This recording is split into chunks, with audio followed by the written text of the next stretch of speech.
Electromagnetism.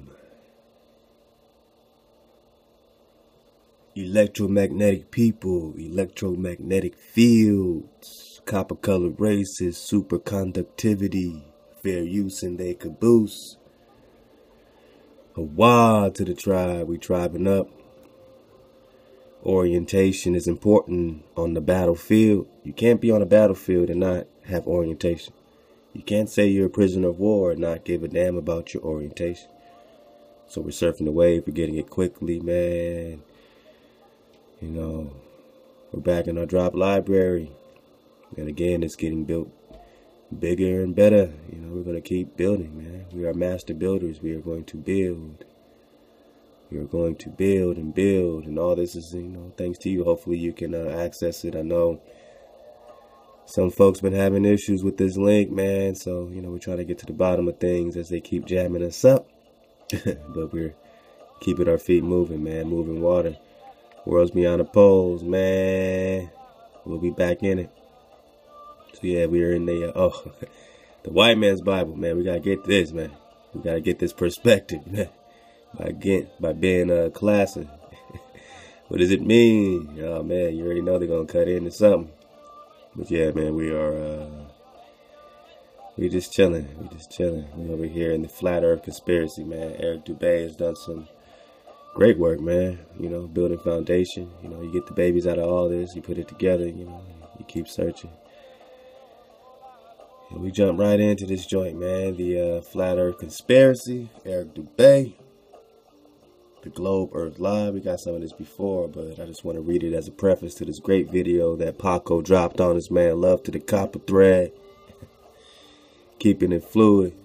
Love to y'all. Love to Drop Nation. Let's go. The Globe Earth Live. Wolves in sheep's clothing have pulled the wool over our eyes. For almost 500 years, the masses have been thoroughly deceived by a cosmic fairy tale, a celestial fairy tale, a fallen angel fairy tale of astronomical proportions. We have been taught a falsehood so gigantic and so diabolical that it has blinded us from our own experience and common sense, from seeing the world and the universe as they truly are. Through pseudo-science books and programs, mass media and public education, universities and government propaganda, the world has been systematically brainwashed, slowly indoctrinated over centuries into the unquestioning belief of the greatest lie of all time. Here's a quote. Children are taught in their geography books when too young to apprehend aright the meaning of such things. These mysteries are taught to your children, and they're not even given the proper filters. They're just dumped on our children. They're teaching them theories as if they're facts, theories as if they're laws, theories that have not been proven as if it is true reality, instead of the illusion. Just like this photograph is an illusion, this is what's given to our children, and it is a lie. 100%. Children are taught in their geography books when too young to apprehend aright the meaning of such things that the world is a great globe revolving around the sun.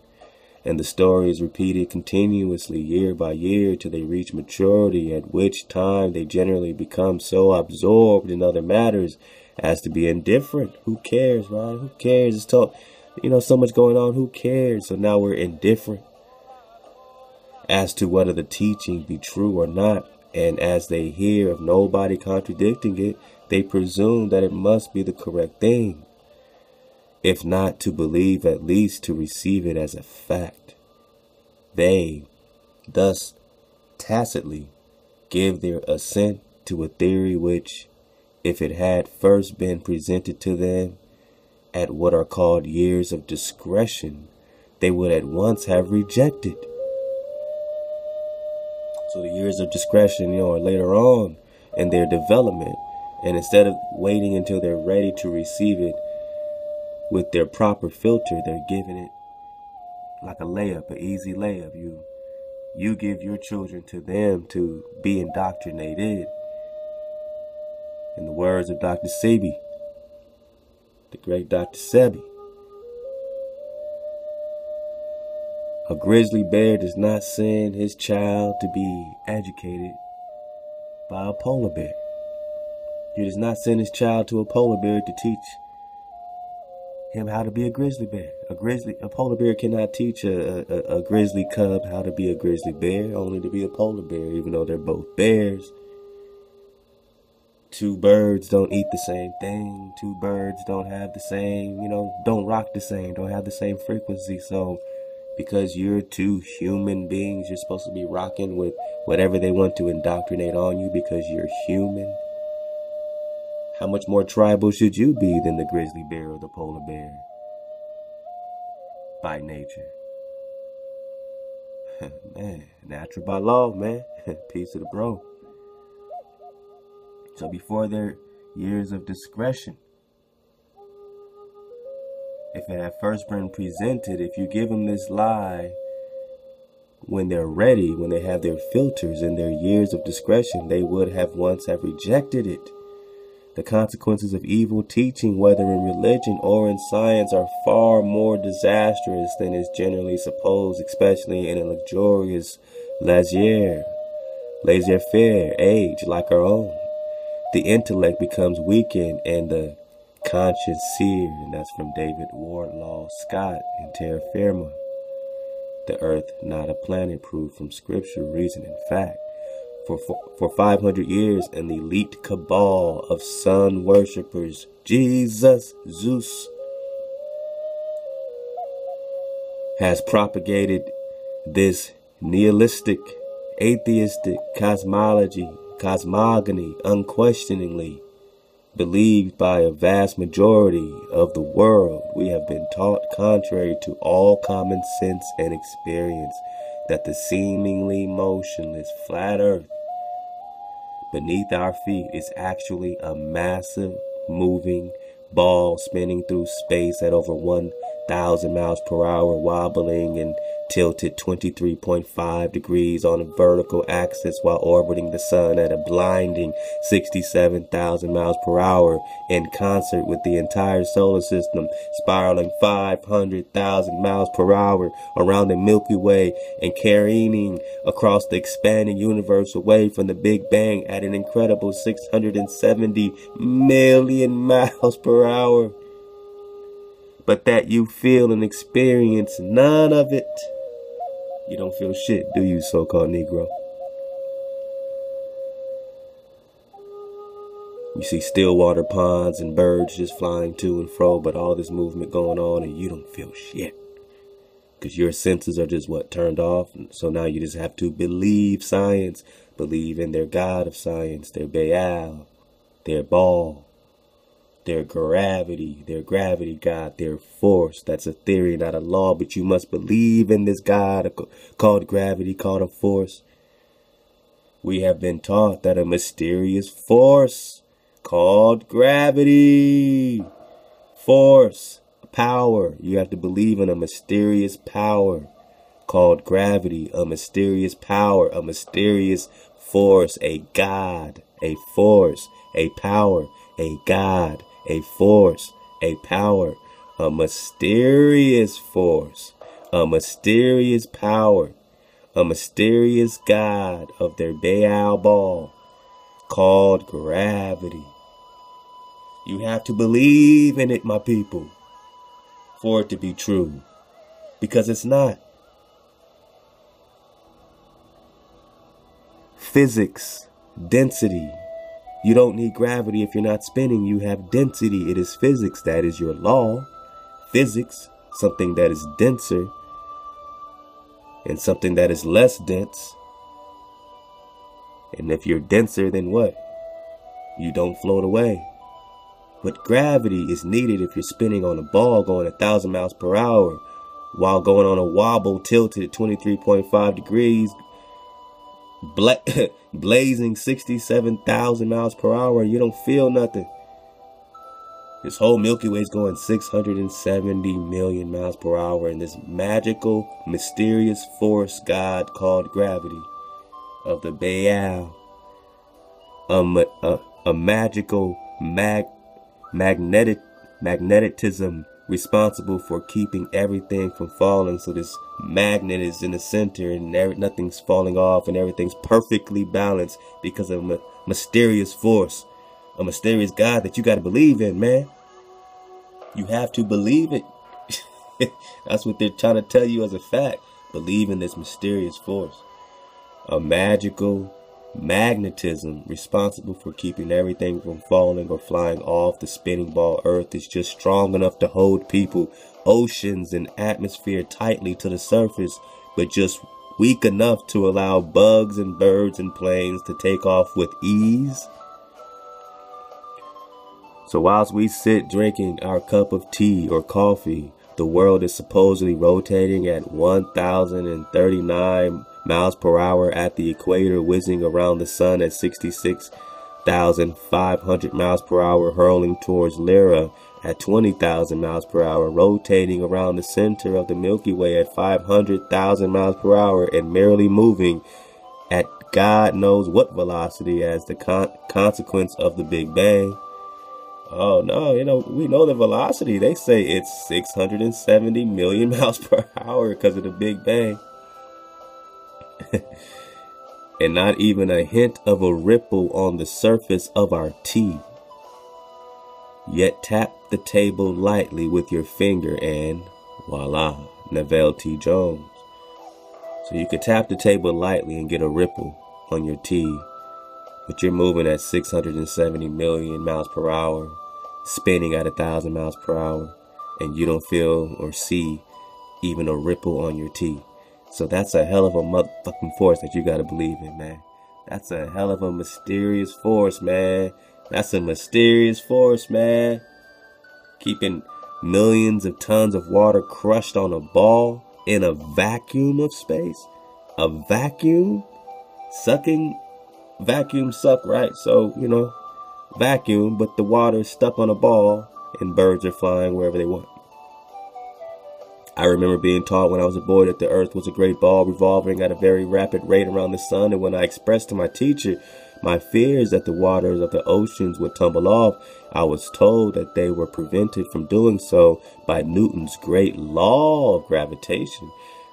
We know it's a theory, not a law, which kept everything in its proper place. I presume that my countenance must have shown some signs of incredulity, for my teacher immediately asked, "I can show you a direct proof of this. A man can whirl around his head a pail filled with water without it being spilled, and so on in like manner. Can the oceans be carried round the sun without losing a drop?"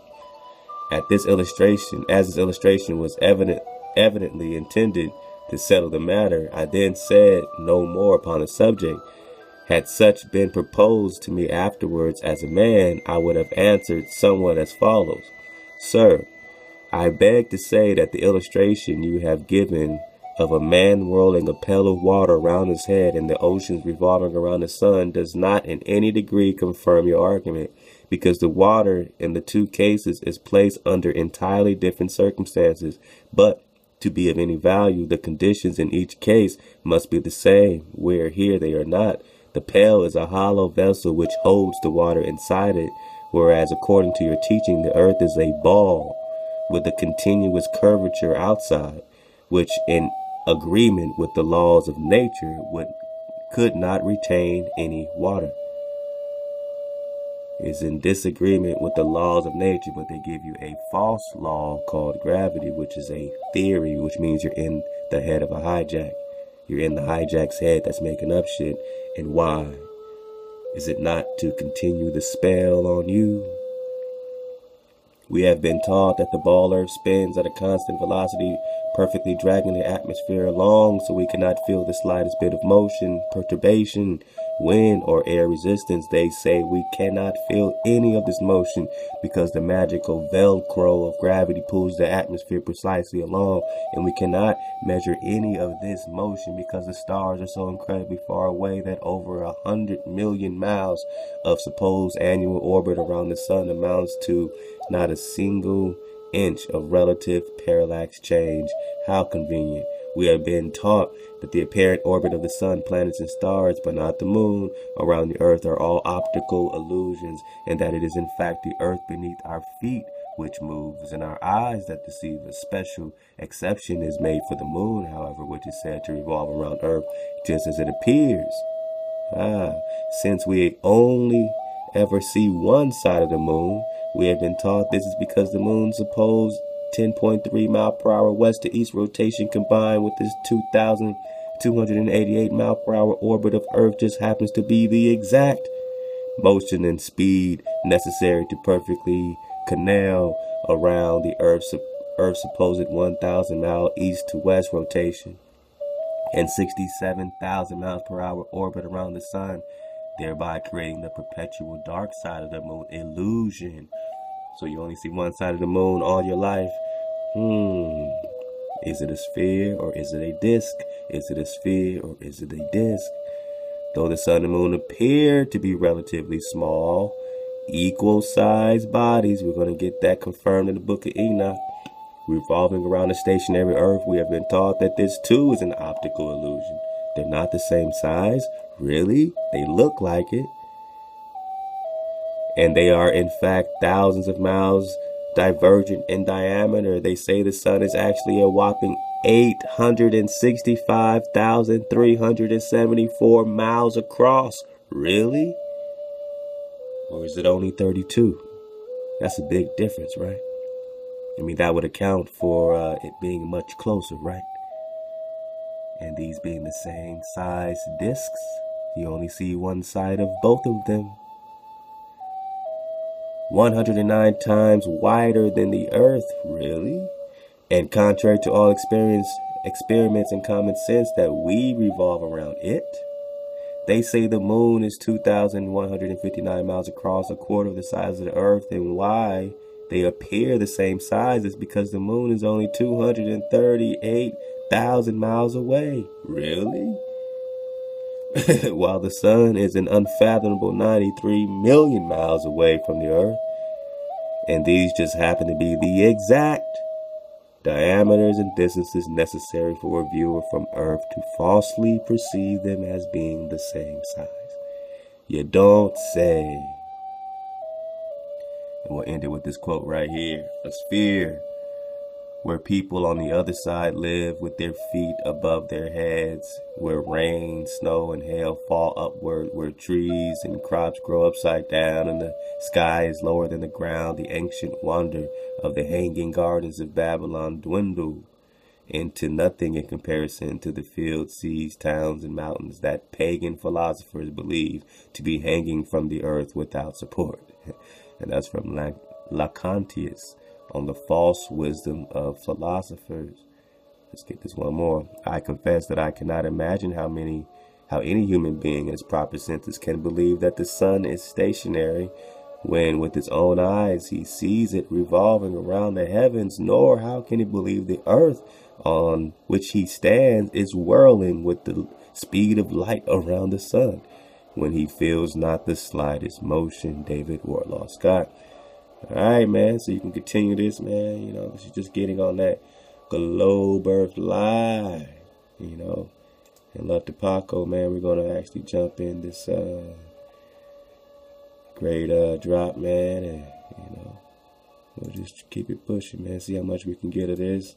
The earth is a battery. We're talking about electromagnetism. We're talking about their false power, false force, false god of gravity. Use your senses, open your eyes. Let's go.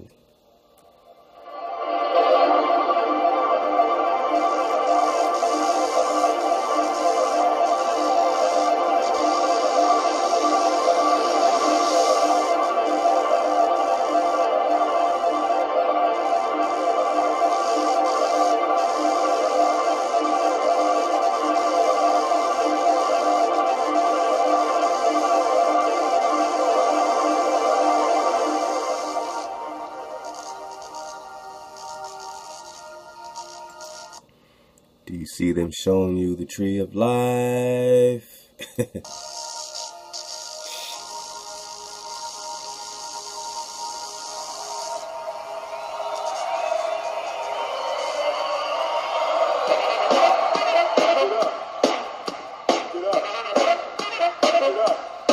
Let go!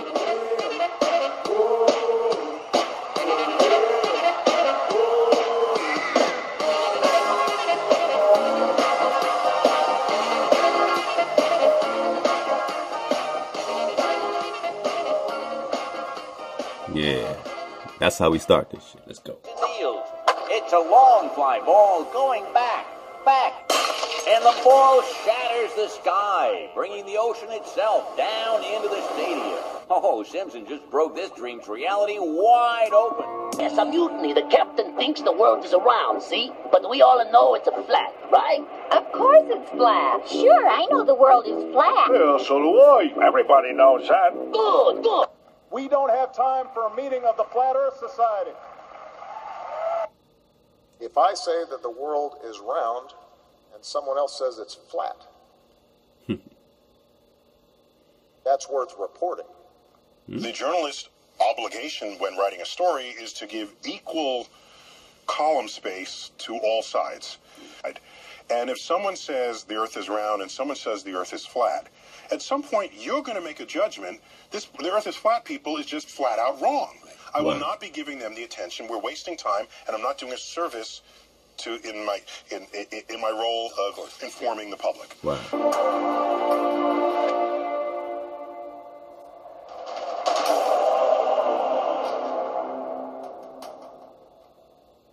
Now, there are very few universal truths in the world. One is food always tastes better when somebody else is paying for it.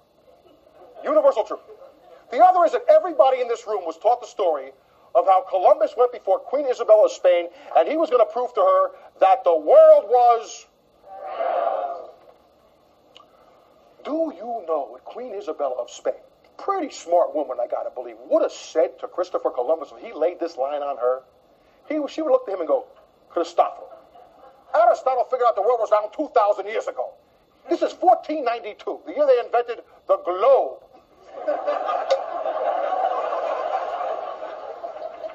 So this world is round story is 100% bullshit. It's total fiction. Yet how did our grandparents learn this? We learn this. Our grandchildren are probably going to learn this. How come? Because history is pop culture. It's the third time I've said that. I'll probably say it 3 more times. See, in my line of work, you got to keep repeating things over and over and over again for the truth to sink in. To kind of catapult the propaganda. Catapult the propaganda, catapult the bullshit, catapult the illusion. Repetition, that is their spell. Wake up. Wow. No, here's the difference. We can describe gravity. We can say what it does to other things. We can measure it, predict with it. But when you start asking, like, what it is, Have you ever wondered why we have heard about a force called gravity our entire lives, and yet nobody has ever been able to prove that it exists, even though untold numbers of experiments have been performed seeking its cause? Academics have proposed many strange solutions to their mythical gravity by inventing many theories about gravitational attraction. Inward pulling gravity, gravitons, gravity waves, 4D warped space and time, to name just a few. It is even claimed that gravity has a velocity, though nobody can explain what is traveling to create this invented force. Scientists do not even know how their mythical force operates, whether it is graviton particles, gravity waves, a strange, unexplainable force which acts at a distance through empty space, or a 4-dimensional warped space and time delusion. It's claimed by academia that gravity is responsible for the formation of the Big Bang universe, which, as anyone with discernment knows, is an impossibility as well, and that without gravity, the universe would be without thermal energy and composed only of equally spaced particles. The answer has been staring academics in the face for several generations now. Electric laws were unknown to Newton in his time. However, now we know with great accuracy the effects of electricity as obeying the inverse square law. The fact is that so-called magnetism, which in reality is electricism, light, sound, and radiation are all electric motions. All motion in the universe is electric. This is why the myth called gravity conforms to the inverse square law, since it is electric force which creates the effects falsely attributed to the fictitious force called gravity. Electric force in all forms, scales, and pressures, from the elements to the galaxies, obey this foundational inverse square law. In the course of this book, gravity is a myth and does not exist. Electricity is the only force in the universe. It will be shown that the force called gravity, which was created by Newton and later modified by Einstein and others, does not exist and is purely mythical in its creation. The consequences of this conclusion are immense. It means that a huge list of non-existent entities have been invented by academic scientists based on the mathematics of the non-existent force of gravity. Not mathematics, MYTHematics. You're in the mind of a hijack. For example, here are a few of the many academic science myths created from their foundational myth called gravity. Dark matter, dark energy, black holes, singularities, event horizons, WIMPs, MOND, machos, neutron stars, gravitational collapse, gravitons, gravity waves, quantum gravity, inward pulling gravity, gravitational lensing, the gravitational constant, the Schwarzschild radius. All right, look, man, you need to comprehend. Since their mystical force, the mysterious god of gravity, is a lie to support their spinning ball method, then none of this stuff is true. And it's being taught in schools. And when the Pope has a telescope named Lucy or Lucifer, and CERN is using magnets called Satan, you have to know who's running this Baal system and this Baal lie. And the mysterious force is a lie. Gravitational radiation, frame dragging, general relativity, anti-gravity, virtual gravitons, and quantum field theory, which are in fact false as well. With the fall of academic gravity theory, all of these other fallacious theories fall with it. No experiments are required to prove my assertions, since we have volumes of data from experiments already cataloged, which only need to be converted to the understanding that the electric force is the cause of everything in our electric universe, and not a mythical and magical gravitational force that acts at a distance, or warps space and time to control all heavenly bodies in our infinite electric universe. We have a very interesting subject this morning, and of course, it'll probably be interesting and unsolved when we finish, because it deals with one of the most curious and neglected areas of human research, and that is the magnetic fields, not only of man, but of the universe and of the smallest atom. Now listen up very closely. He's going to go into the electromagnetic field, and this is very important because we psychologically put this to the back burner. You know, when we talk about fasting, you know, eating right, tuning up, all we're talking about is our electromagnetic field. We're talking about our energy. We're talking about restoring the full wave, the full force, the full energy, the real force, the reality, not the mysterious force of gravity, but the actual law. The law, the Creator's given us law to keep tuned up, to keep our electromagnetic field in full force, man. And once you're in full force, game over. The oldest folks of the Greek and Egyptian period represented the human being as contained within a kind of bubble. This bubble was referred to also by the physician and who did the human atmosphere studies, Dr. Kilner of the University. Every form in nature, natural or artificial, has a magnetic field. From the tiniest atom to the greatest galaxy, the magnetic fields are present, and the rules of each of them must be obeyed. Now, if an individual, looking at a geometric solid, sees in it a perfect proportion, this realization enters into the subconscious life of the person. the imagery of that solid is sent into the consciousness in the form of a benevolent magnetic center. It means that the individual is seeing a harmony, is seeing something in perfect order and perfect correctness. And in this, and in visualizing, wherever we see perfection, it improves ourselves.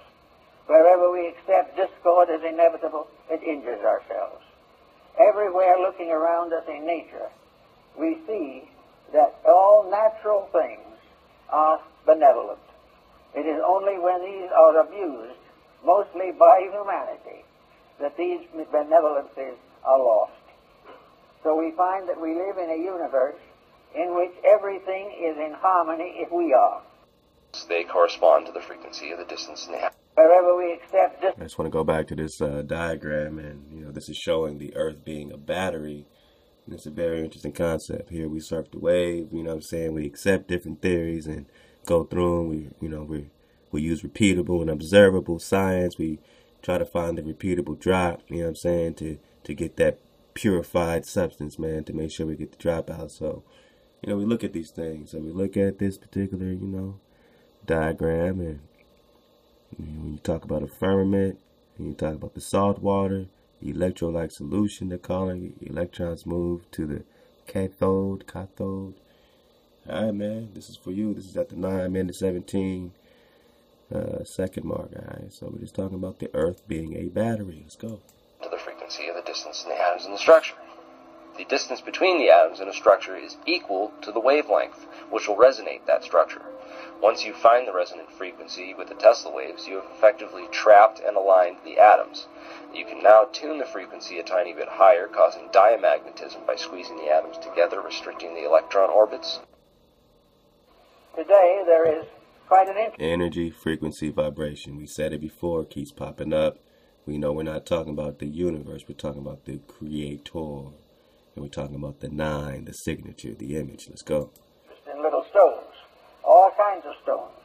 We are interested in the crystals that form in rocks and all these types of things. But crystals are formed by magnetism. They are formed by a rate of vibration peculiar to a certain element. And that particular rate of vibration can evolve to the mineral, plant, vegetable, and animal. It is always present. There is a magnetic core on each kingdom, and each kingdom unfolds within this magnetic field. And within each of the composite fields, individual members of the field, with various degrees of growth, are variously individually conditioned. Everywhere, this process of keeping faith with integrity becomes the natural secret of... And pay attention as we go and jump up in octaves, you're going to see more complex patterns, whatever scale they're on, I'm not sure. But, either way, we're just talking energy, frequency, vibration, and going up in these octaves form different patterns and more complex patterns. So when we talk about 432 and just going up in the octaves to 864, 17, 28, 34, 56, up in that scale, you're also just talking about higher octaves or higher patterns, higher heavens, more complex patterns with vibration on the same scale. So all these, we're talking about what's happening with the Earth right now, the replenishing of the Earth. We're talking about a higher energy, a higher pattern. This is going to happen to the mountains. This is going to happen to the seas. This is what's going to happen to the Earth when it goes up, when it graduates into a higher frequency. Security, survival, and world peace. We all live within air and have our being, and we know that if air fails, we die. But what we do not realize is that air is not just some oxygen or helium or something of this nature. Air is something in itself. It is a substance of itself. It is a substance so real and so important that it's almost impossible to estimate it. So air is a substance within itself, so real that it's almost impossible to estimate it. We're talking about the breath, ha, the secure breath, ha, wah. We're talking about the moving water that you're surrounded in. And again, look at the complexity of the pattern as we raise our frequency. It is a tremendous field of magnetic energy. the atmosphere carries. We are in the presence of a mysterious agent, an agent that is part of everything that we are. Now, studying magnetism as it comes into the human body, we discover along with Tilda that each human body is surrounded by an etheric or energy field. This energy field is sometimes referred to as an aura, but it is not the true aura that we think of in metaphysics. This magnetic field is an area of energy. This area of energy forms an egg-like atmospheric sheath around the physical body, usually extending 3 to 5 feet from it in each direction.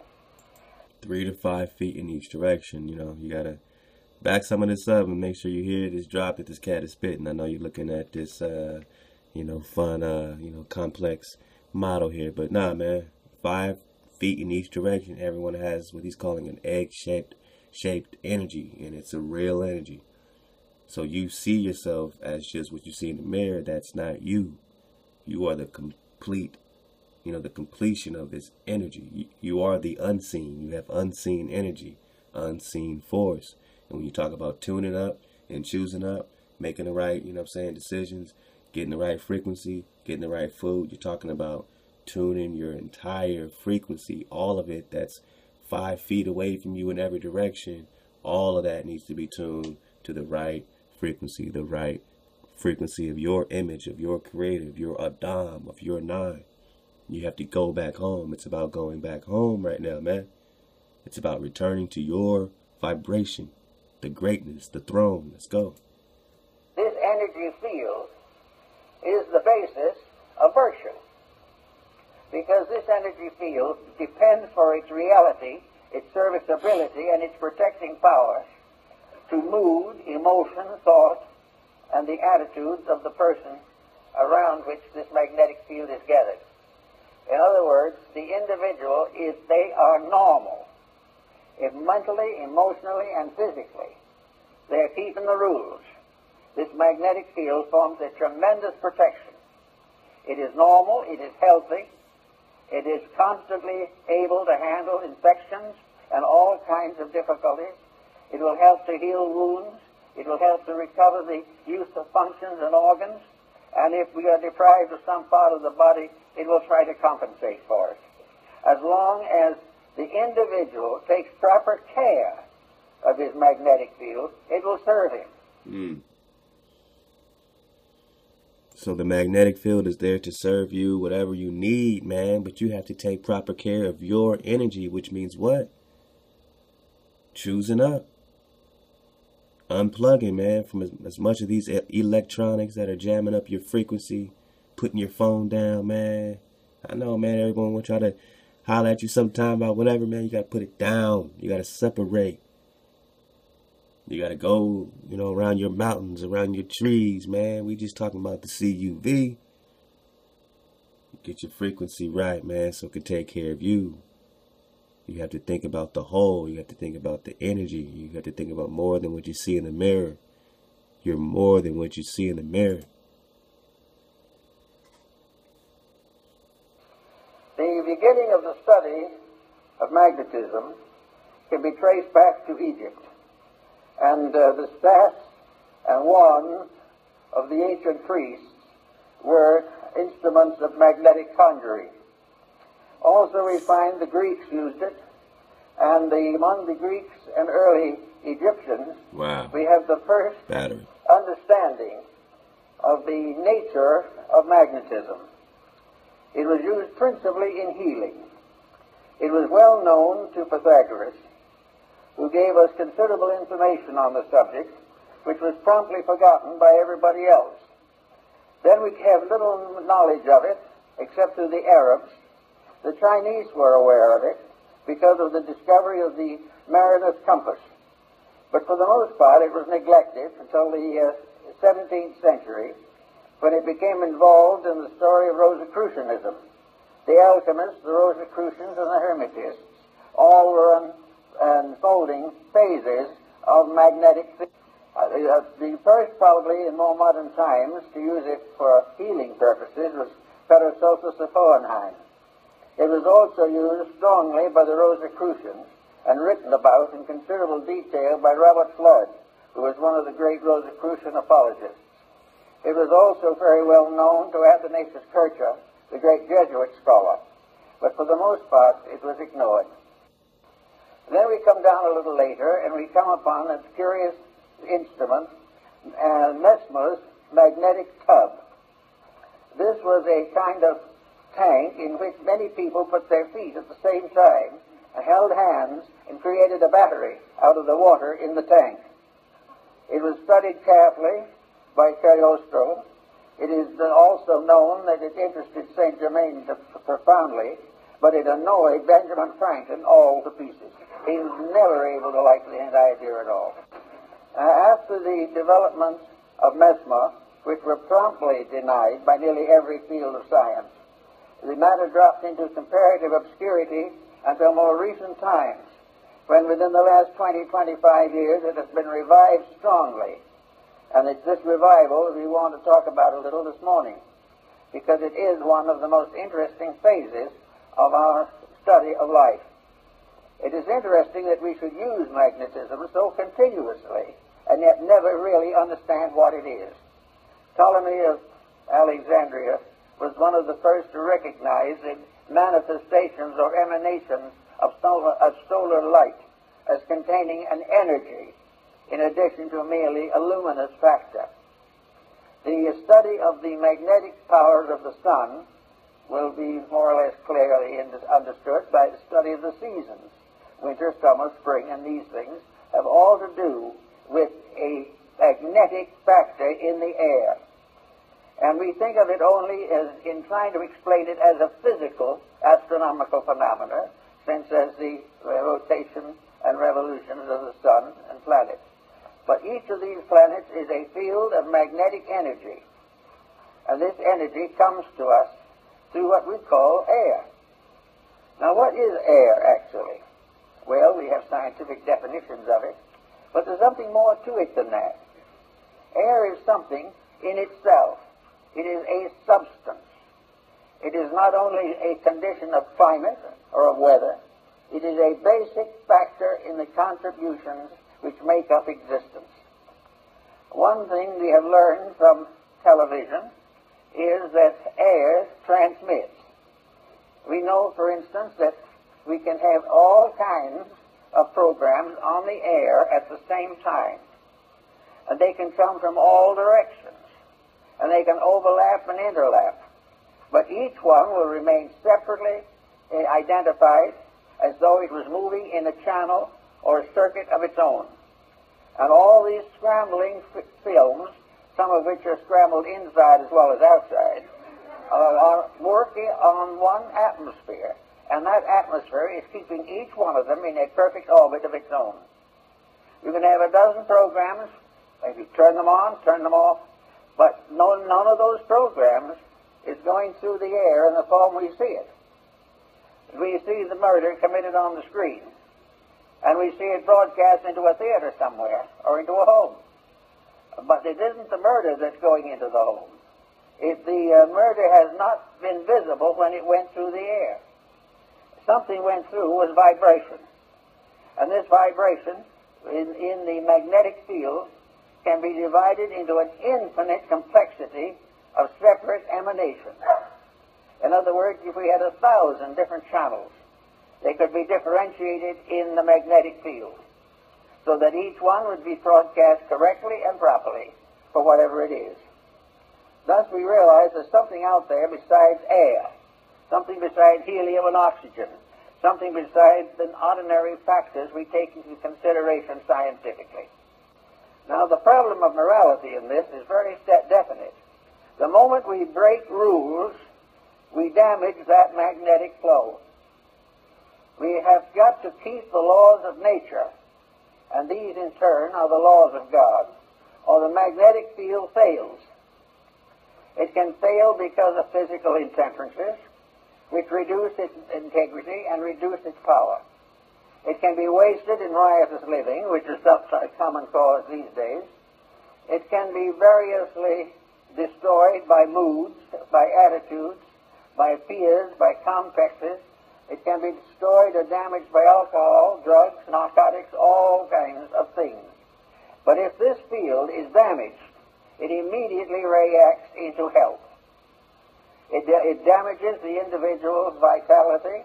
It makes him more easily subject to contagions and infections, and it definitely shortens the life expectancy. So when they damage your electromagnetic field, then your entire, just like the what they call the ozone layer, when that's out of the way, what happens? You know what I'm saying? You're susceptible to dis-ease. Your body's in dis-ease. Let's get some more. Now this is a phase of morality that is generally overlooked. It is assumed that these magnetic fields are something you don't pay much attention to. They're there, maybe they'll help a little. But the truth of the matter is that practically the whole survival of the individual depends upon maintaining the integrity of this flow of energy into the magnetic field. This energy comes from the sun. It comes through a mysterious energy tube in the magnetic field. It enters the individual through the crown of the head. It disseminates through the entire body, and it's excreted back again through the lower centers of the body and is recleansed by the solar energy. This is a kind of a little private tank or capsule of life that we are all carrying about with us all the time. Now, if this is so, why do we want to consider it as a moral factor? In other words, what is morality? To the ancients, it was obedience to the words of God or the laws of God. In more modern times, with more intelligent people, it is obedience with the evident will of deity as manifested in creation. Virtue lies in whatever builds up the magnetic fields. Vice is that which tears them down. No human interception can interfere with this in any way. Therefore, if we are good, it's not because the book says we should be. It's not because it was thundered by the laws on Sinai. It is because we keep the rules of the integration of the human structure. In other words, a commandment is more than just saying, you know, just like Frank Seekers, man, we'll get more of that paleo. Oh, man, don't go over 65 on the highway because, you know, that's the law. And if you get caught, you get pulled over and, you know, get your citation. So every time, you know, if you see a cop, then you're going 63. If you don't see a cop, you're going 75. That's how you treat your laws. And that's when you speak in this English. And that's not what we call these realities. They're not just law or whatever. This is the reality. The reality is, a better comparison is if you see a low bridge sign, you know what I'm saying?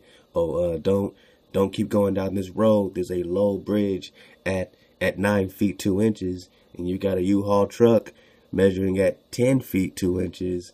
The reality is your ass is grass if you keep coming down this road because there's a low bridge sign. That's the reality. That's the true law or true commandment or true reality. The reality is you have an electromagnetic field, and it's here to protect you if you let it be broken down, or if they pollute it and continue to pollute it with their images and their frequency, then they break it down, then they break you down. But if you support your field, support your energy, then by rule, by law, you will be supported.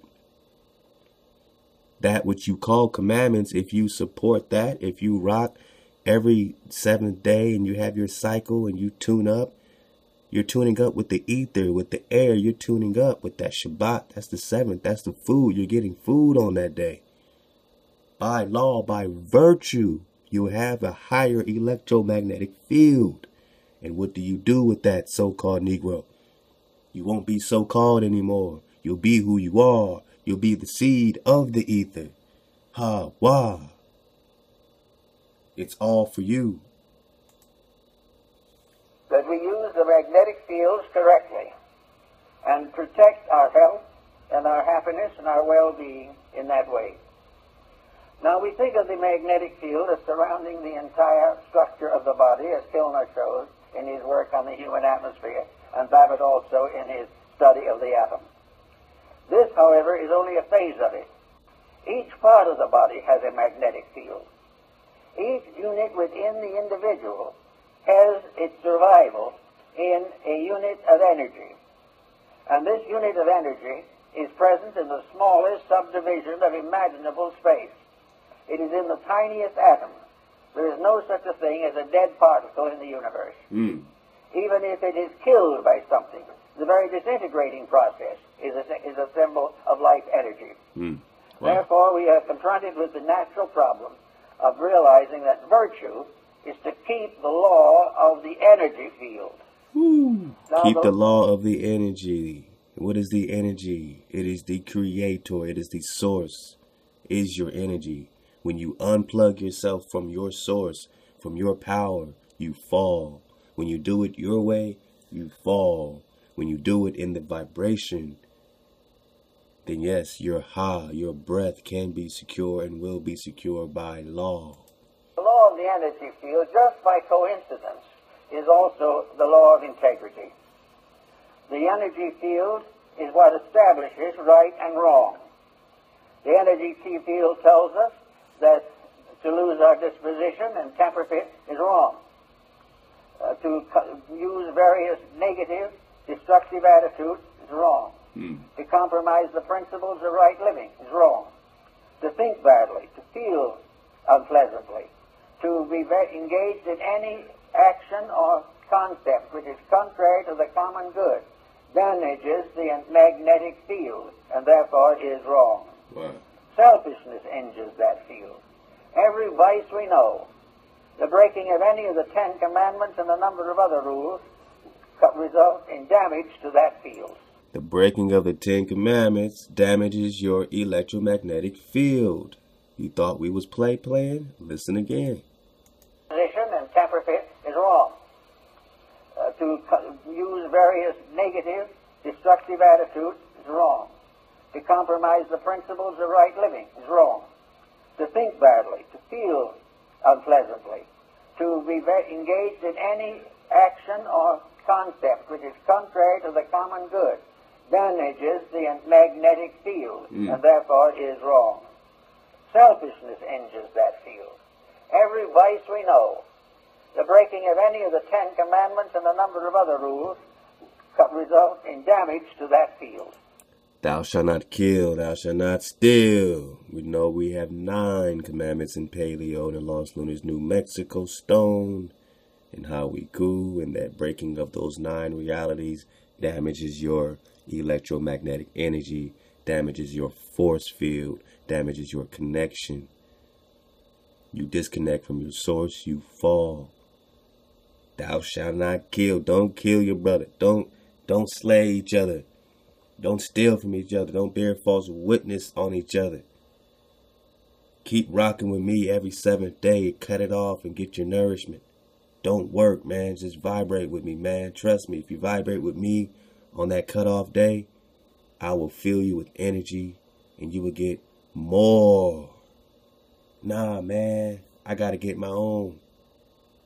Man, that's your electromagnetic field that you're damaging and injuring. Consequence of your decision. You have to choose up. It has nothing to do with nation. It has nothing to do with the ordinary concepts of codes, because the final code itself is based upon the life principle in each part of the human constitution.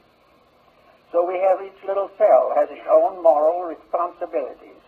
The stomach has its own magnetic field. The stomach is not simply an organ. It is an organism. It is a living thing within the human body. The same is true of the heart, the brain, the glandular structure, all the organs, the intestines, all the motor system, the nervous system, the endocrine system. These are all entities. They are entities of magnetic unities. They are part of living organisms which are cooperating together for the common good. To abuse one is to damage all. To neglect one is to neglect all. Each of these organs has its own field in the body. And all these fields together constitute the grand magnetic field that surrounds the complete person. The physical fracture is only a fragment of it. The main problem is to realize that behind all of these problems, whether of government or of religion or of philosophy, all these things are in trouble because of lack of integrity. And integrity is simply keeping the laws and rules of energy fields. Keeping the rules of the energy, so when they come over here and they slay you, so-called Negro, and they put you in perpetual captivity, what happens to the energy field of the corporation of the United States, which is a corporation? It is not America. It is a corporation of the United States. And you being the first world, what happens to the energy of your land with all this death and poison? What happens to the electromagnetic field when they're breaking the realities? Do not kill, do not steal. Let's kill the Negro and let's steal everything from them. Their dukedoms, their kingdoms, their principalities, and put them in perpetual captivity. Let's steal their gold. And let's put them in ghettos and call them lazy now. Ha ha ha. We stolen everything from these niggas. Yeah, man. It's about the copper color race found here because it's about the reality. If this is their land, it's their land. If it's your granddaddy's wallet, then it's your granddaddy's wallet, no matter how many generations get passed on because someone stole their wallet. Someone stole your granddad's wallet. 5 generations later, it's still your granddaddy's wallet. And all these generations later, it's still the land of the copper color race found here. It's still the land of the Ame'rican. But it will always come through, although it is coming through a medium which we can't see, and at any point along the way there's no program noticeable, no program possible. But at a proper point, a receiving station can recreate that particular program in all its detail, although it was passed through maybe thousands of miles of so-called empty atmosphere. And all these different channels have never become confused unless we have improperly channeled them. So we have all this proof that there is something out there in space.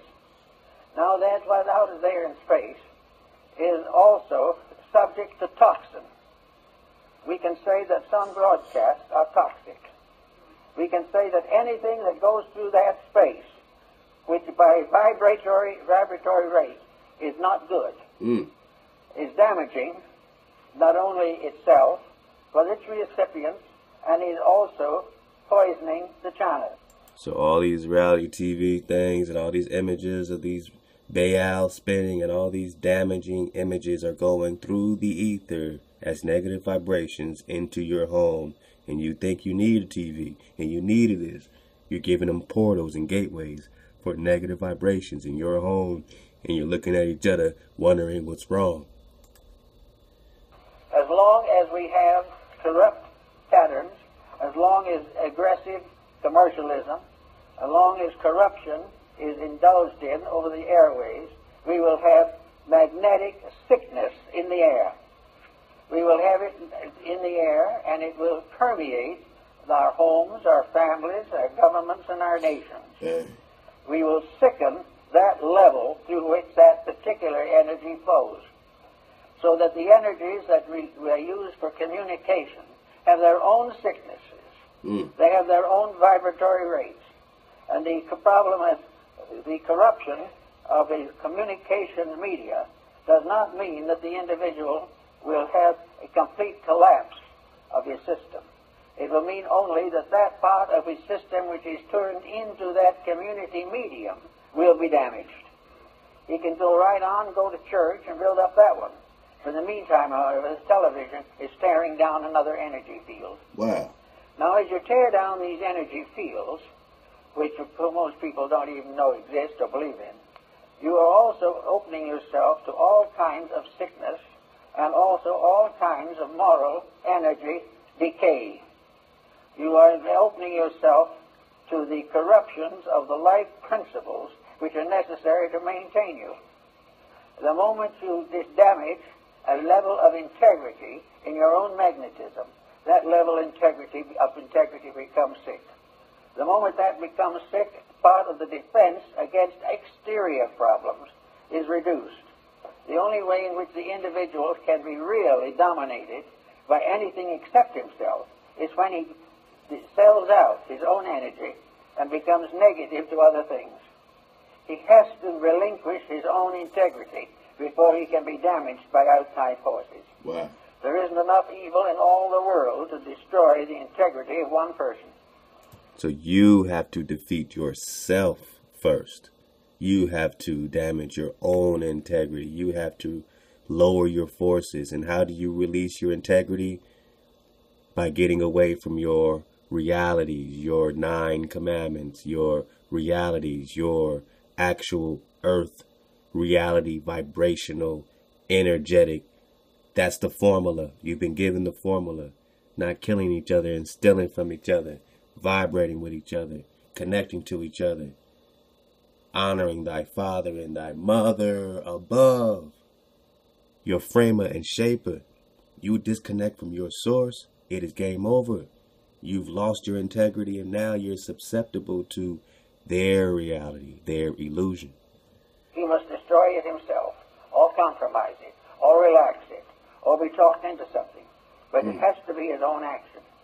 Therefore, the damages are, in a sense, not only moral, but are absolutely just in their actual integrities.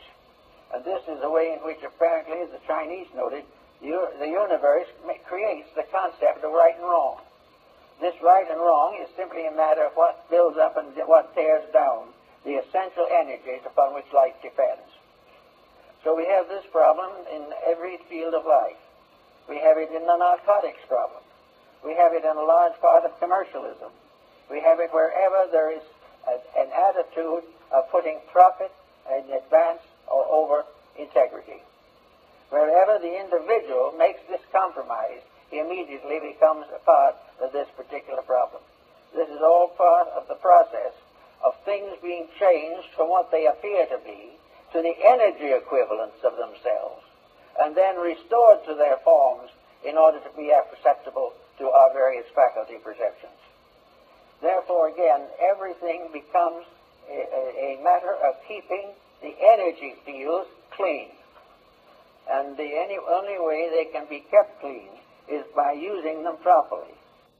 What is destroying us is our acceptance into our own inner life of the shortcomings and mistakes that we associate with civilization.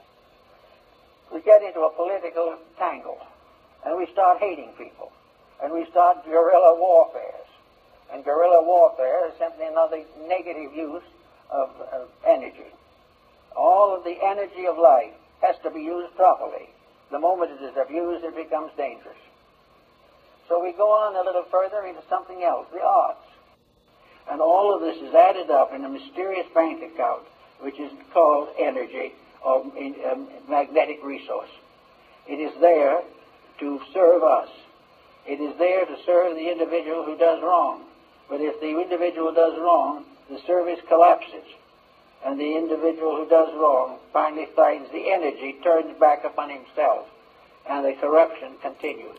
Doesn't this remind you of Mount Meru, or the magnetic mountain, or the magnetic tree of life? And how does this relate to the earth being a battery? We must keep this center of consciousness within ourselves in a condition of correctness. In Buddhism, the heart is called the Saptapana, the house or temple with 7 rooms. It is within this temple, as Buddha points out, that the great initiation against the hindrances has to be performed. The individual has to be initiated in his own heart. He must accept as a fact that his own integrity is his only strength, and also that his own honesty is his own Mount Meru, let's go. wealth. All else is some kind of a delusion, which will ultimately turn back and whip him. The UN map, the same thing. Let's go. So in the quietude and peace of the realization of the immutability of good, the inevitability of right over wrong, the endless and continuous process of redemption going through every area of nature, all things in due time, will come back into the peace which they sacrificed when they tried to put self as an individual above universal reality. Everything is energy. Atomic bombs are energy. The oil spill in Alaska is energy, waste energy, and abusive energy. All these things.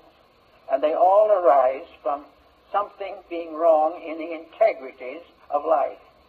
We have compromised principle by going away from the energy values.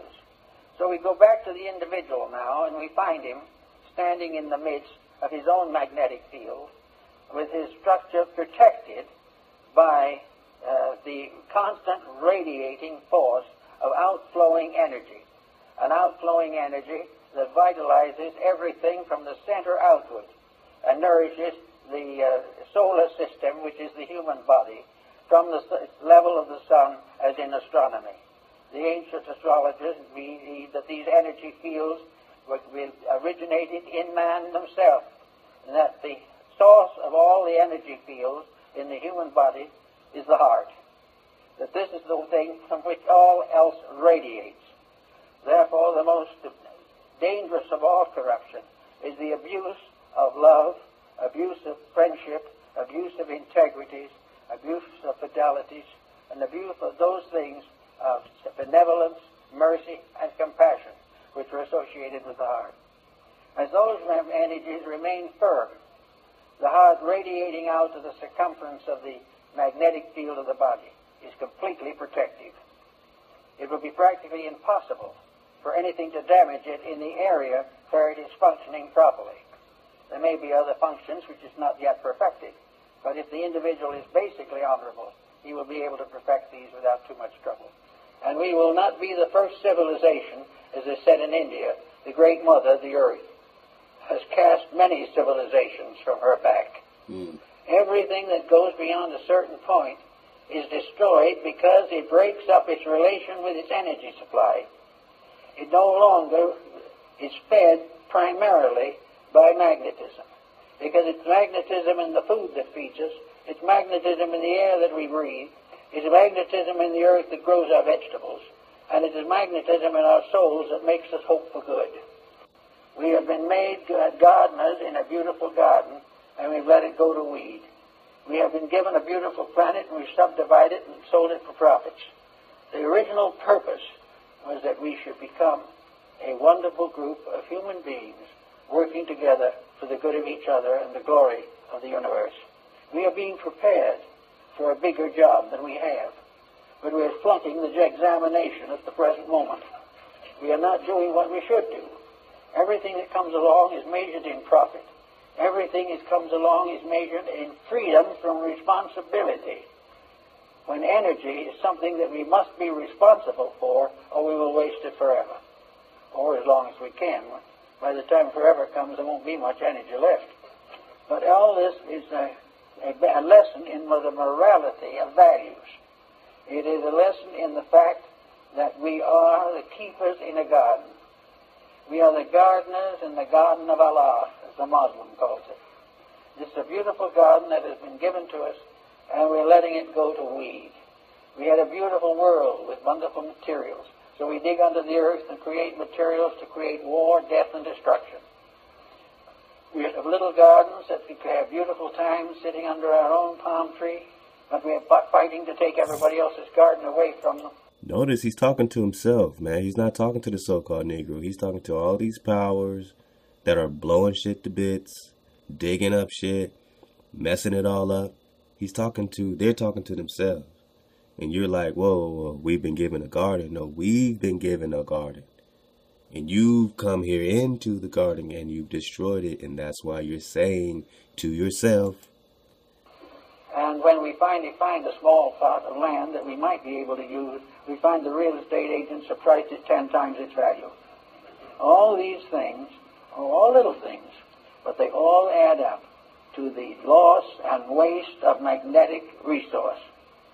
They are the failure of the individual to protect the source of his own life, the source of his own future, and the breaking of the laws and rules by which he must compare his own needs with the needs of others.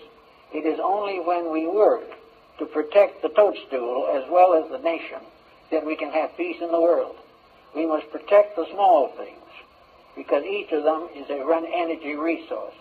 The protection of them is against our viewpoint, because we take it for granted that the small should be controlled by the big. That small things, like humble people, are made to be exploited. This is not true. Everything in life is made to be used. Nasa in Hebrew, Nasa, means to deceive, deceived, greatly deceived, beguiled, seize, utterly forget. Nasa, see the serpent tongue. See the serpent tongue feeding you the illusion. Let's go. Nothing is made to be abused. And the individual who abuses any part of life is contributing to the common cause of destruction. Now, this business of the energy and magnetic resource went on down through to the present time. And now we have a new measurement for it, and that is the development of a large group of electrical devices, by means of which it becomes apparent to us that it is possible for the human being to make use of any energy as he sees fit. Now, the instrument that he has within himself is infinitely more wonderful than any television or any computer can possibly be. We can have a computer do everything, and it is alive. Don't for a minute think it isn't. But it is alive in a field of energy. It has a life that can propagate itself, it can develop itself, it can grow up, it can grow old, and it can die. Because it is all part of an energy usage. But in all of these usages, let's remember that the individual is humanity's prime asset. The individual is here to grow. And in growing, he grows by helping everything else to grow.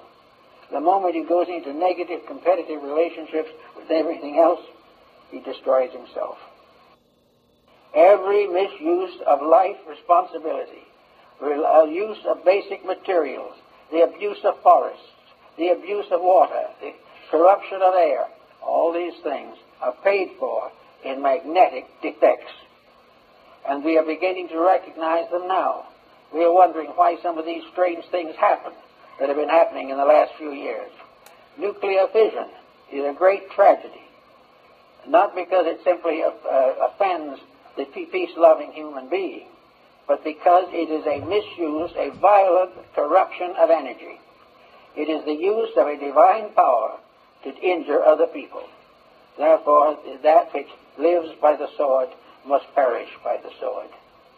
So our whole morality is a matter of life energies. It is a matter of gradually bringing all our intemperances into patterns of usefulness and creativeness and constructiveness. It is the gradual victory of a friendship over enemy, animosity. It takes the stranger out of existence and puts the friend in its place. Everything is part of working towards an harmonious balance of the natural resources of the solar power. Everything can be used to advance the common good, but everything that is used to destroy will be destroyed by its own destructiveness within itself. Bang!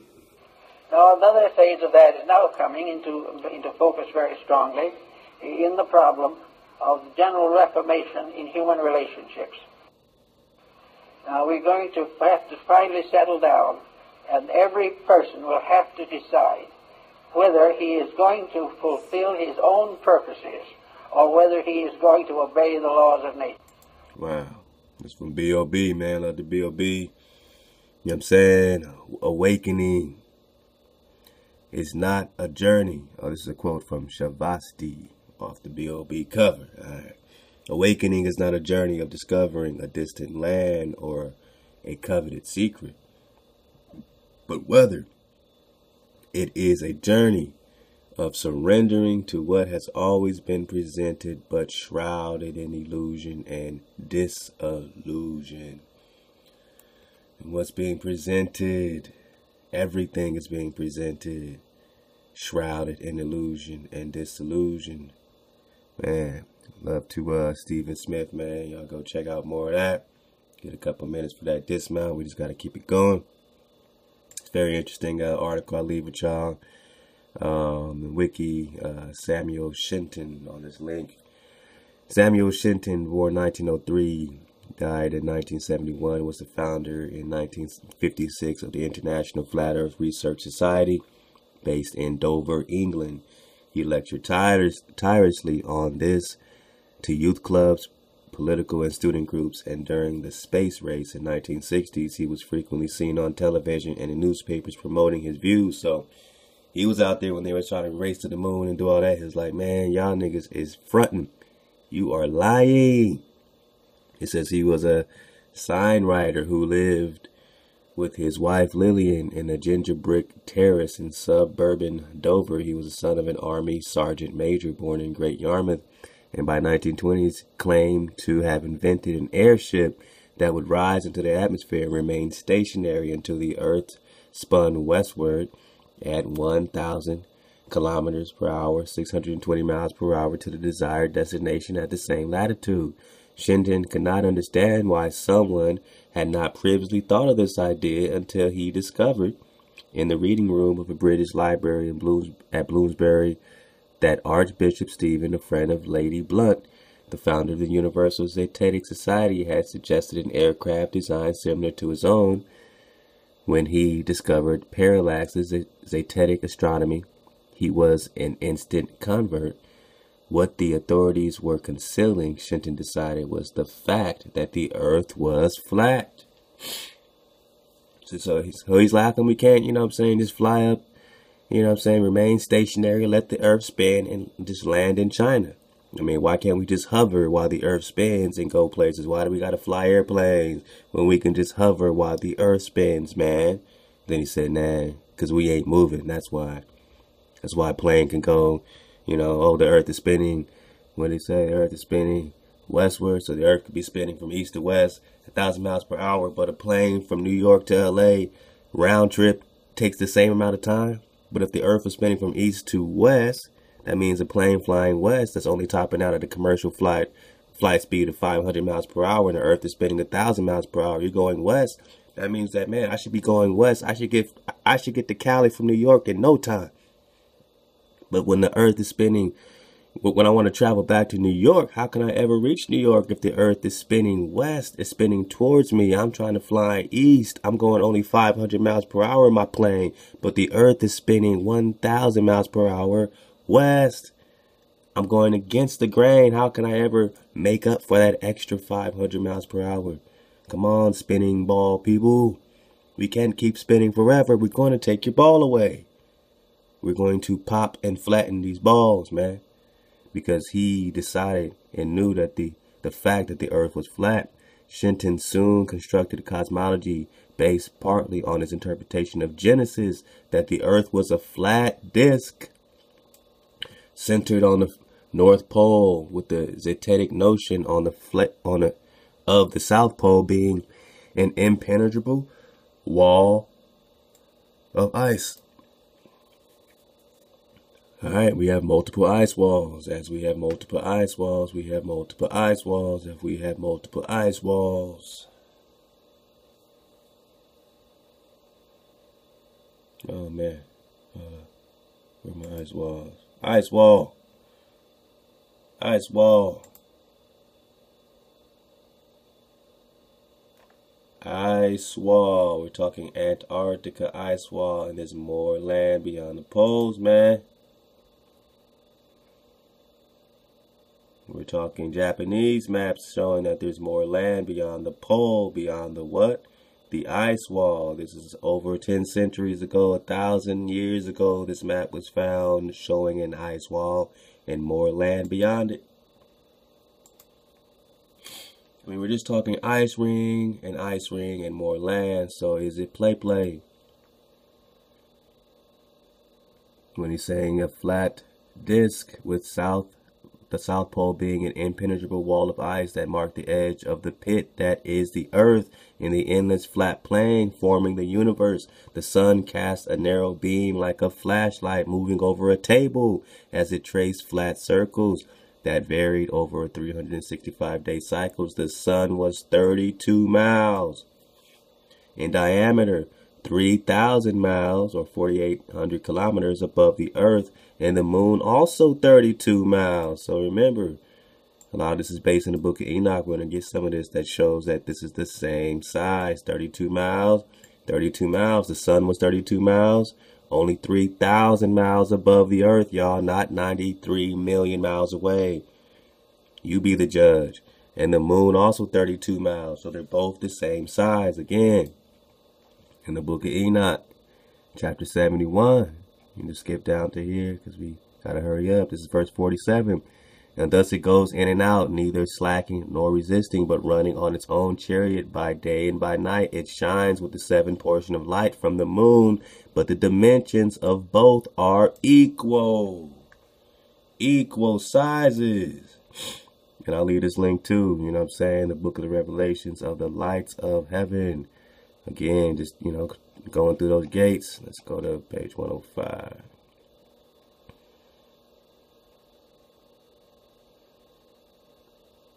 Oh, yeah. All right. So, yeah, that whole chapter goes to 105. We're just talking about the equal sizes. 364 days. Man, this is very interesting. I wish we had more time, man, so we can get this more, man. Because we were talking about going in and out of the gates, in and out of the gates, in and out of the gates. The gates of heaven. More and more gates, in and out.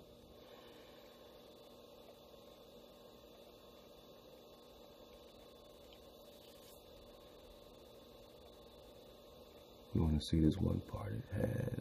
Let's see. Oh, here we go. And thus it rises and sets, and it neither decreases nor rests, but runs day and night in its chariot, and its light is 7 times brighter than the moon, but in size the two are equal. Again, 32 miles. The sun is 32 miles, 3,000 miles up, and the moon is 32 miles. They are equal.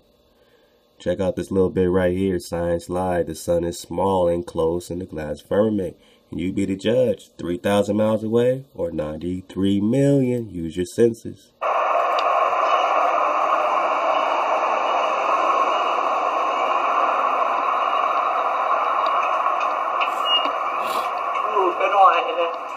Yeah.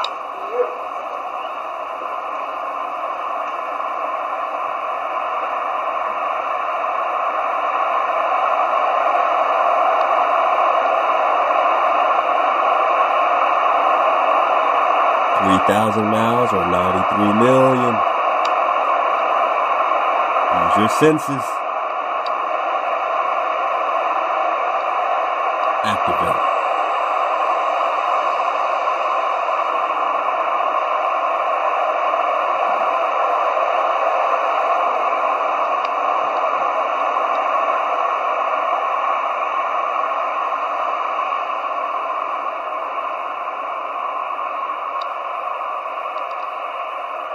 Clearly clouds behind the sun right there, Captain.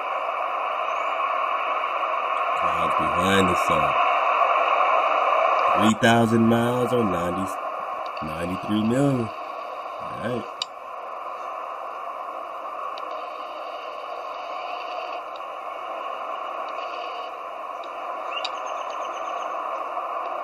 Is that 93 million miles away?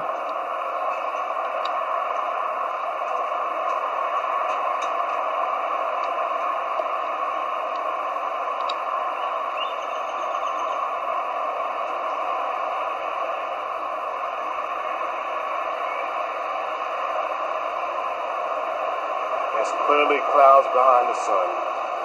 Wow. Proving that the Bible is correct, that the sun is in the firmament. Wow. The sun is in the firmament. The clouds are behind it. Are we talking 3,000 miles or 93 million? The sun was 32 miles in diameter, 3,000 miles above the earth, and the moon also 32 miles in diameter. And thus it goes in and out, neither slacking nor resting, but running on its own chariot by day and by night. It shines with the seventh portion of light from the moon, but the dimensions of both are equal. And its light is 7 times brighter than that of the moon, but in size the two are equal. 32 miles. 3,000 miles or 93 million. So you have to use your senses. You have to turn them on. We could just lead you to the water. And let's take this dismount, man. Love to, this is, I believe, Damien Ra, the Don Sante. All right, synthetic humans versus original gods, the final battle, transformation. He's going to get on this melanin drop, show you how you're becoming superconductors again. Let's get the dismount, man. Love to drop nation. Tribe up. Superpower. However, at UHF, the energy is off the chart. Melanin becomes a superconductor of electromagnetic properties and of photonic light. Once again, at UHF level, melanin becomes a superconductor of electromagnetic photonic light. Now, I'll put that back up in a second, but remember I showed you this? This coincides to this again. Now, as the sun emits the energies from Sirius, let's say Sirius is over here, this Orion, here goes Sirius right here. As this energy comes from here, from bam here, to our sun, to our earth, what happens is that our electromagnetic field is decreasing. This is why the depletion of the ozone layer, the sun did that. All right? These monofluorocarbons did not do it, or these aerosol cans that they claimed that was everybody was spraying in their hair, Afro Sheen and shit back in the 70s. That did not do that. The sun did that. The sun, as I just finished showing you, is what pierced the hole. Remember, I showed y'all that. I already read that to y'all. That the sun pierced the hole into the ozone layer in order that you can receive these energies directly. This is the destruction of the matrix. Remember, I just finished reading to you about at one time Sirius and the sun, the way in which that the energy was hitting because of the ozone layer, there was a matrix in which that was involved. Now the matrix is no longer there. That was the ozone layer. The ozone layer was the matrix. Wow. That shit is being broken down now before your very eyes. Wow. So the European is coming up with very slick ways of developing what is called the HARP system, which is called the High Oriel Advanced Research Project, in which that he has these satellites in which that I showed you already what satellites can do. They beam up into where? The ionosphere, in which that is the ozone layer. And they are attempting to put up an artificial ozone layer in order to stop the energies from coming to you directly.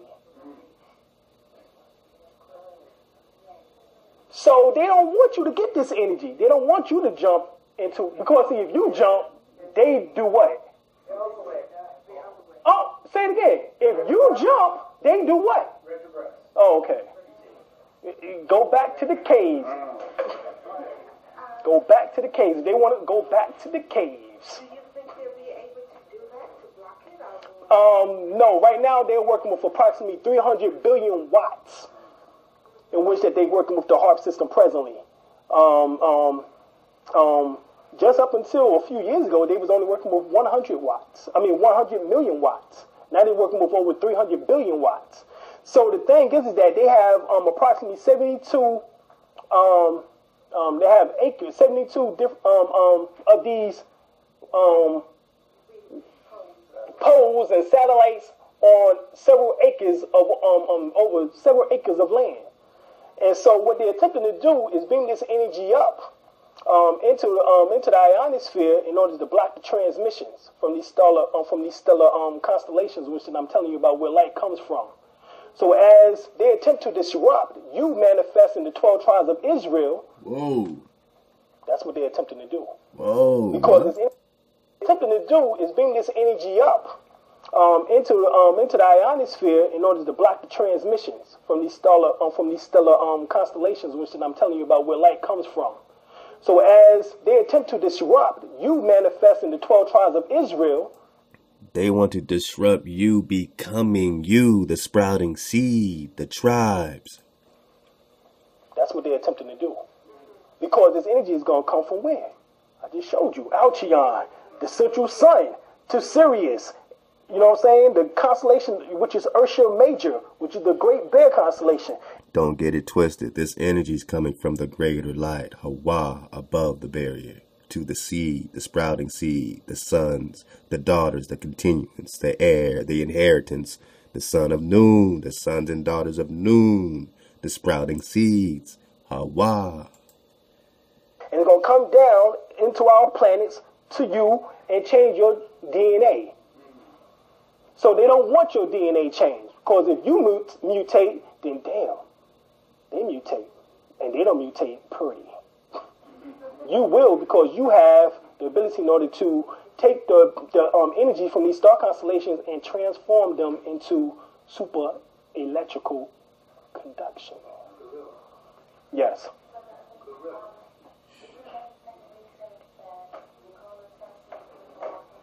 Basically, yeah, well, they don't want you to know this. I'm not going to say that this is Nikola Tesla's information. This is encoded in my DNA. That's why we was able to break this code, because it's been suppressed, and and I was like, well, hold up, there got to be, what is really going on here? I'm hearing all these speakers, and I'm like, well, hold up. You know what I'm saying? I'm seeing part here, and I'm like, well, hold up. All right, how the hell the white man going to get off the planet? What is going on? You know what I'm saying? I'm hearing all these people saying the white man is going to go. He's going to get off the planet. I'm not hearing how the hell he's supposed to be going. All right. How the hell he's supposed to be getting the fuck up off here? Brother Lane. Yes. How does that tie into the fallen angels? Because these are fallen angles of light, in which that is bombarding you in order to raise you back up. Man, I'm getting ready to get to that right now. All right. So we have VHF. And we have UHF. Listen up. Now, as the Earth electromagnetic field decreases,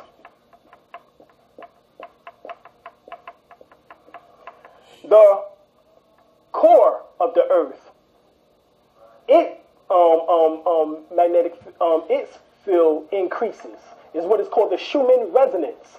And one matter of fact, at one point, over the 100 years or so of studying the core frequency, they said that it was on an average of 7.83 hertz. Listen up. But all of a sudden, since the Earth been bombarded by these solar flare activities and these coronal mass ejections of solar plasma, but now, hold on, you got to understand is that they claim at one point that solar flare activity only took place every 11 years through 22 years. But damn, the one that we're currently in been going on ever since 1996. Wow. Something has changed. Hold up, how is it that when El Nino came in March of 1996, and the word El Nino means the Christ child, and it changed, and it came in. Thank you. Everybody got a good look at this? All right. Huh? Oh, you didn't see it? Oh, okay. Pass this over this for me there. All right. Now, so the third dimension is where? Is within the span of the colors in which that you are now presently seeing, touching, tasting, smelling, and hearing. In other words, what you now presently use your five senses for. That is what produces the color manifestation, or is the effect of the color manifestation, or your senses. Now, what happens if you expand your senses? Well, they have a name for that too. It's called extrasensory perception, or ESP. So what happens is when the Schumann resonance from 7.83 hertz, and which is now currently hovering at, is at 13 hertz. 13 Remember, hertz. I told you from channel 2 to channel 13 was VHF, which is very high frequency, which is what produces the reality in which that we presently live in.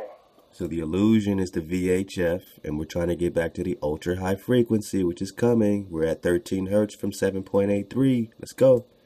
However, at UHF, 14 hertz 14 to hertz. 83 hertz will become the phenomenon. So as the Schumann resonance jumps from 13 hertz, which is presently at, and as we go into the full-time belt and it jumps from 13 to 14 hertz, where we go to? Ultra high frequency. Bang. And melanin will no longer have an energy gap in it.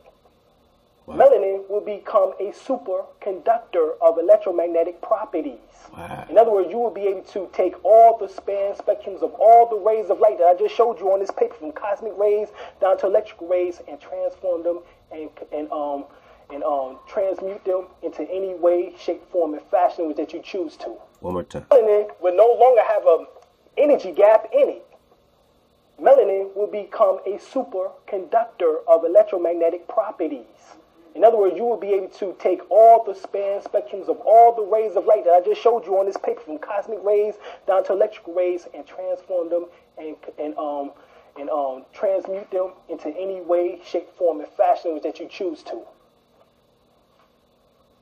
Everybody follow me so far? Okay. So at 14 hertz, what's coming up? You're at 13 now. They measured it before at 7.83, and even that was off. But then now we're at 13 hertz. And at 14 hertz, you become a superconductor. Ultra high frequency. And melanin will no longer have an energy gap in it. Melanin will become a superconductor of electromagnetic properties. In other words, you will be able to take all the span spectrums of all the rays of light that I just showed you on this paper, from cosmic rays down to electrical rays, and transform them and transmute them into any way, shape, form, and fashion that you choose to. Stay up, suit up, choose up.